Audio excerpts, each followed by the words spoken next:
Je suis un cheval, médaillé au JO de Paris, défense nationale. Et me voici ici, cher auditoire, cher jury, pour mes pairs, ceux d'un autre temps. J'ai l'habitude de parader, moins de m'exprimer, mais bon, essayons. Reculons d'un bon coup de sabot jusqu'en 14, car le cheval en guerre n'est pas un cheval de guerre. Pas un bourrin, pas un tocard, mais celui des champs et des hippomobiles, celui des casernes. Un héros discret, qui figure trop peu aux côtés des poilus.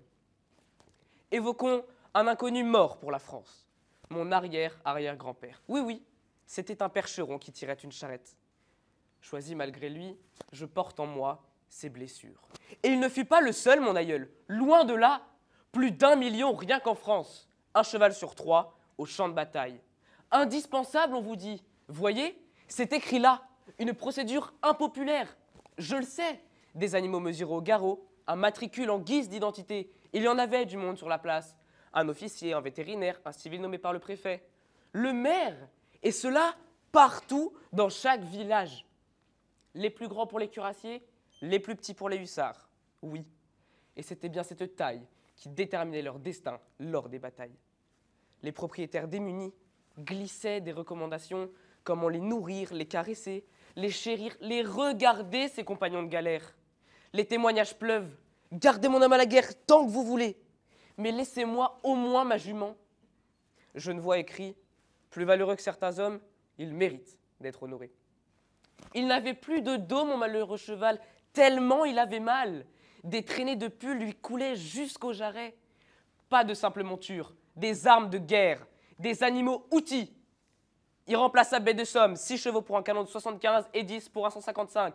Tout terrain, toute fonction, endurant, docile, sobre, fidèle, résistant, lanceur d'alerte face au gaz. Mais trop grand pour se faufiler dans les tranchées. Il manquait tellement d'entraînement. L'été 14, très chaud.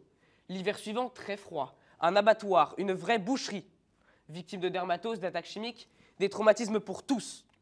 Certains cavaliers endeuillés gardaient un sabot en guise de relique. On parle des gueules cassées. Et pour les chevaux, alors, on dit comment? Combien de fois voit-on les chevaux sur les monuments aux morts? Jamais. Bon, il y a celui de Chippy dans la Somme où un archer britannique serre dans ses bras son cheval blessé. Square Boussicot à Paris aussi. Justice est faite. Le cheval y est en bonne place. Flatter le cheval mobilisé serait donc dans l'air du temps? Un éloge. Enfin, merci au musée. Mais quelle médaille a donc reçu mon aïeul le percheron? Aucune. 10 000 ont été pourtant distribués aux montures bavaroises pour service rendu. Pour un peu de reconnaissance, tel est à présent mon cheval de bataille.